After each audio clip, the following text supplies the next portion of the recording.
ഇതാണ് നോർമൽ വീടുകൾക്ക് ഉപയോഗിക്കാൻ പറ്റിയ ഇൻസുലേറ്ററാണ്. Stainless steel ഇൻസുലേറ്ററാണ്.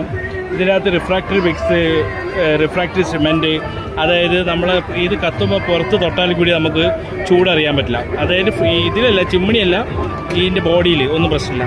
പിന്നെ എവിടെ ടെറസിൻ്റെ മുകളിൽ എവിടെ വേണമെങ്കിൽ ടോട്ടൽ 4 മീറ്റർ ആയിട്ടുള്ള സാധനമാണ്. 5 കിലോ വരെ വേസ്റ്റ് കത്തിക്കാൻ പറ്റിയ സംഭവമാണ്. പിന്നെ ഇതിൽ ഇടാൻ പറ്റിയ വേസ്റ്റിനല്ല പേപ്പർ, നമ്മളെ ഡയപ്പർ, നാപ്കിൻസ്, വീട്ടുകൾ വേസ്റ്റ് തുണികൾ, പിന്നെ അങ്ങനെയുള്ള എല്ലാ സാധനങ്ങളും നമുക്ക് ഇടാം. വേസ്റ്റുകളെല്ലാം ഇടാം. പ്ലാസ്റ്റിക് മാത്രം നമുക്ക് ഇതിന് വേണ്ടി ഇട്ട് ഉപയോഗിക്കാൻ പാടില്ല.